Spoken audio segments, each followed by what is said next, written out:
Juancho Hernangomez is going to be amazing for the Toronto Raptors. I don't care what you guys thought, but dude, Juancho Hernangomez with his brother, he dropped 27 in Spain, beat Rudy Gobert and the French team in the EuroBasket final. Also, what do you guys think of Bismack Biyombo's tweet? Basically, I'm foreign, and I knew, well, I was born in America. I'm the first one ever born in America, but my parents are from Argentina and Italy. Like, I'm an Italian, Argentine, Yugoslavian Jew, but his tweet, basically Americans thought it was racist, but every single European player was like, it's a joke.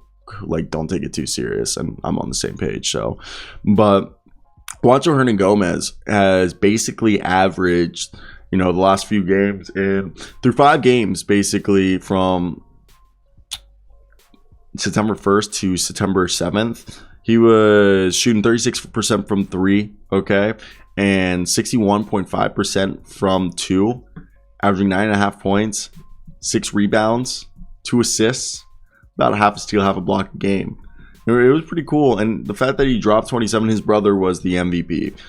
But I think Juancho Hernangomez, he found that stroke. I think he built up his confidence.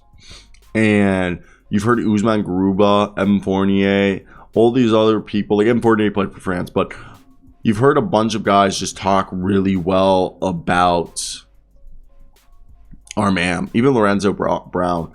Like, they were talking very well about Juancho Hernangomez, and Sergio Llull was there, and I know being around Sergio, okay, some great players, and playing with his basketball, I think really built up his confidence again. And that's something that people don't think about. Sorry, I didn't mean to hit the microphone. Don't think about is when you're building up your confidence is like, holy shit, like this is something that could really make or break you, as a player, is just building up that confidence and believing in yourself. And I think that's just something people always forget about. And 12.8 points, 5 rebounds, and assists a game was about what he was averaging. And he was shooting for the tournament at 38.8% from 3 and 52.6% from the field. All right, dishing out about an assist a game, about almost a steal game, about half a block a game. He was pretty efficient. I do think he's in a good place for himself to have success with the Toronto Raptors, because he's a guy who could play multiple positions, and I think that's just what everybody wants from him. Everyone sees him as a guy who's going to play a multitude of positions, and I think it's nice. It's something that needed to be done, but that's where I want to hear your guys' thoughts. Who do you think is going to be his toughest challenge? For me, I think Otto Porter's good. I think Thad Young is someone that Juancho could. I mean, Otto Porter and Thad Young are 2 guys, but Thad Young and Juancho are similar games, because if Juancho plays well, Juancho could entice them to move on from Thad Young, because Juancho could do everything there.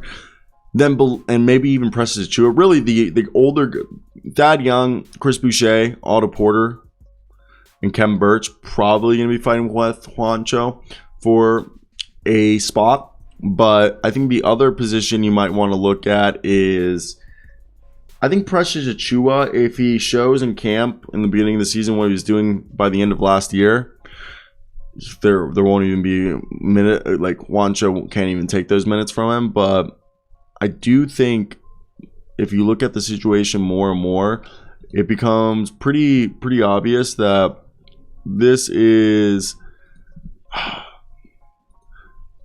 he could be like the bottom of the roster, like not bottom like 15th, but like bottom of the rotation. My apology.